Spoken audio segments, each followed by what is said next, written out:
అమరావతి రాజధాని, Amaravati capital city మీద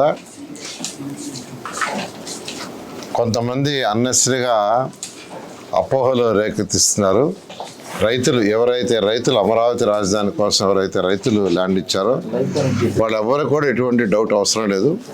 ముఖ్యమంత్రి గారు ఒక లాంగ్ విజన్తో చేస్తున్నారు. అమరావతి రాజధాని క్యాపిటల్ సిటీ ఏదైతే ఈరోజు 217 చదరపు కిలోమీటర్లు కడుతున్నామో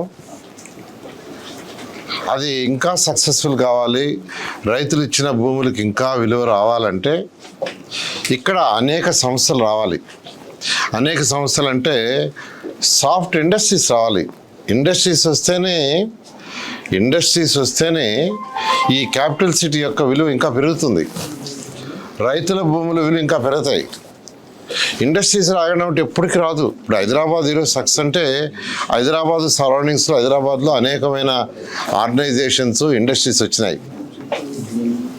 ఇండస్ట్రీస్ వచ్చినప్పుడే యువతకి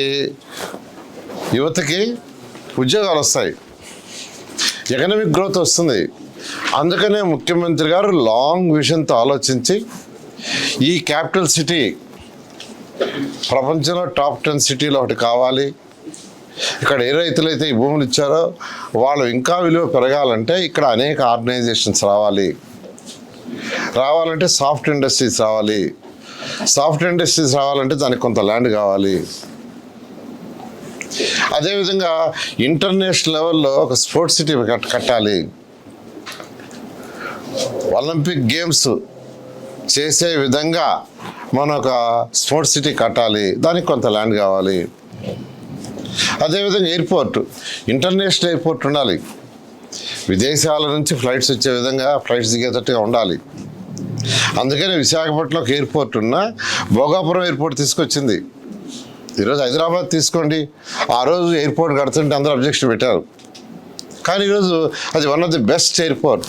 దానివల్ల వేల మందికి ఉద్యోగాలు వస్తున్నాయి, విదేశాల నుంచి ఎంతోమంది వస్తున్నారు. హైదరాబాద్ ఈరోజు ఇండస్ట్రీస్ పెడుతున్నారు. అలా విదేశాల నుంచి వచ్చి ఇక్కడ అమరావతి క్యాపిటల్ సిటీలో కానీ సరౌండింగ్స్లో కానీ ఇండస్ట్రీస్ పెట్టాలంటే ఫ్లైట్ కన్వీనియంట్ ఉండాలి. ఫ్లైట్ కన్వీనియంట్ లేకుండా ఏ విదేశాల నుంచి ఎవరు రారు. అందువల్ల ఇవన్నీ దృష్టిలో పెట్టుకొని ముఖ్యమంత్రి గారు ఒక లాంగ్ విజన్తో ఏ రైతులైతే అమరావతి క్యాపిటల్ సిటీకి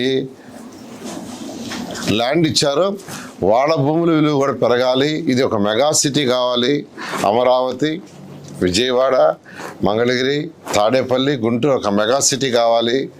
1 కోటి మంది పాపులేషన్కి ఉండాలనే దృష్టిలో పెట్టుకుని యాక్చువల్గా ముఖ్యమంత్రి గారు ఒక విజన్ ఇచ్చారు. ఆ విజన్ ద్వారానే యాక్చువల్గా అడిషనల్ ల్యాండ్ పుల్లింగ్గా ల్యాండ్ అక్విజిషన్ అనేది ఇంకా ఆలోచిస్తున్నాం. ల్యాండ్ అక్విజిషన్ అయితే రైతులు నష్టపోతారని ప్రజాప్రతినిధులు, శాసనసభ్యులు చెప్పారు. అయితే ల్యాండ్ పుల్లింగ్ అయితే కొద్దిగా ఎక్కువ తీసుకోవాల్సి వస్తుంది. ఎందుకంటే ల్యాండ్ పుల్లింగ్ తీసుకున్నప్పుడు దాన్ని డెవలప్ చేసి ఇవ్వాలి రైతులకి, మళ్ళీ వాళ్ళకి ప్లాట్లు ఇవ్వాలి. అందువల్ల ఇవి ఆలోచిస్తున్నాం. త్వరలో ఒక నిర్ణయం తీసుకుంటాం. ఏది ఏమైనప్పటికీ అమరావతి క్యాపిటల్ సిటీ ఏదైతే ఉందో దీంట్లో ఆల్రెడీ 41,000 కోట్లకి టెండర్లు కంప్లీట్ చేసి ఇచ్చేసాం. వర్క్ జరిగింది, స్టార్ట్ అయింది. మొత్తం ఇక్కడ జరగబోయేది సుమారుగా 64,000 కోట్ల రూపాయల వర్క్స్. ఆల్రెడీ అథారిటీ క్యాబినెట్ 64,000 కోట్లకి పర్మిషన్ ఇచ్చేసింది. ఇంకా కొన్ని టెండర్లు పిలవాలా, ఆ టెండర్లు కూడా ఈ నెలాఖరు లోపల అయిపోతున్నాయి. ఇది ఒక టాప్ సిటీ, ప్రపంచంలో ఉన్న టాప్ సిటీలో ఒకటి అవుతుంది. అయితే ఒక ఇన్ఫ్రాస్ట్రక్చరే అంటే రోడ్లు, డ్రైన్స్, పార్కులు ఇవన్నీ చేసినంత మాత్రాన ఈ యొక్క భూమి విలువ నిలవాలంటే హైదరాబాద్ ఈరోజు ఏ విధంగా తక్కువ రేటు ఉన్నది, రేటు ఎక్కువ వచ్చి నిలిచింది, ఆ విధంగా నిలవాలంటే ఇక్కడికి జనాభా రావాలంటే అనేక స్మార్ట్ ఇండస్ట్రీస్ రావాలి. స్మార్ట్ ఇండస్ట్రీస్ రాకుండా రాదు. వీటిని దృష్టిలో పెట్టుకుని ముఖ్యమంత్రి గారు చేస్తున్నారు. కాబట్టి రైతు సోదరులు మీరెవ్వరు కూడా ఎటువంటి అపోహలు వద్దు. మీకు ఏదైతే మాట ఇచ్చామో ఆ మాట ప్రకారం ఈ ప్రభుత్వం నిలబడుతుందని, ముఖ్యమంత్రి గారి ఆదేశాల ప్రకారం చేస్తామని మరొకసారి సవినయంగా తెలియజేస్తున్నాం. జనరల్గా ఏంటంటే రైతులకి నిజం చెప్పాలంటే ఇప్పుడు ఎవరైతే ల్యాండ్ ఇచ్చారో మా రేటు పడిపోద్దామని వాళ్ళకి డౌట్ ఉండొచ్చు. యాక్చువల్గా రేటు పడిపోదు, రేటు నిలవాలి, రేటు పెరగాలి అంటే స్మార్ట్ ఇండస్ట్రీస్ రావాలి. స్మార్ట్ ఇండస్ట్రీస్ నాన్ స్మార్ట్ రెండు రావాలా అంటే, అయితే మనం ఇక్కడ పెట్టే స్మార్ట్ ఇండస్ట్రీసే, పొల్యూటెడ్ ఇండస్ట్రీస్ కాదు. పొల్యూషన్ లేని ఇండస్ట్రీస్ పెడుతున్నాం. స్మార్ట్ ఇండస్ట్రీస్ పెడితేనే ఆ ఇండస్ట్రీస్ వల్ల ఉద్యోగాలు వస్తే జనాభా వస్తారు, జనాభా వస్తే ఇంకా వాళ్ళ రేట్లు పెడతాయి. దాన్ని దృష్టిలో పెట్టుకునే ముఖ్యమంత్రి గారు మాకు ఒక దిశానిర్దేశం ఇచ్చారు, దాని మీద ముందుకు పోతున్నాం. అంటే అక్కడ రైతులు చెప్పింది అదనపు భూమి వల్ల మా రేట్లు పెరగవు, మాకు డెవలప్ చేయకుండా మా రేట్లు ఎలా పెరుగుతాయని నిన్న మీ విజిట్ లో కూడా కొంతమంది రైతులు మాట్లాడారు. ఈ యొక్క అమరావతి క్యాపిటల్ సిటీలు ఏదైతే ఇప్పుడు టెండర్లు పిలిచేసామో అవన్నీ జరుగుతున్నాయండి. ఇక్కడ ఒక సంవత్సరం లోపల అధికారులకు ఏదైతే బిల్లింగ్ రేట్ ఇన్కంప్లీట్ ఉన్నాయో 4,000 మంది ఎంప్లాయీస్కి ఇచ్చేస్తున్నాం. 1 year, ఓన్లీ 1 year. 1.5 yearలో ట్రంక్ రోడ్స్ ఏదైతే 340 కిలోమీటర్లు ఉన్నాయో అవి కంప్లీట్ చేస్తున్నాం 1.5 year. లేఅవుట్ రోడ్స్ ఉన్నాయో అవి 2.5 yearsలో కంప్లీట్ చేస్తాం.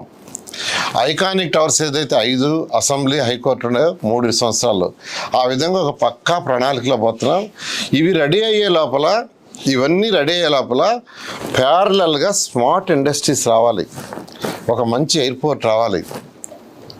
నీకు ఇండస్ట్రీస్ రావాలంటే ఖచ్చితంగా ఎయిర్పోర్ట్ ఉండాలి, ఇంటర్నేషనల్ ఎయిర్పోర్ట్ లేకుంటే పెట్టుబడి పెట్టేవాళ్ళు ఎవరు రాకుంటే మళ్ళీ ఈ భూముల విలువ తగ్గిపోతుంది.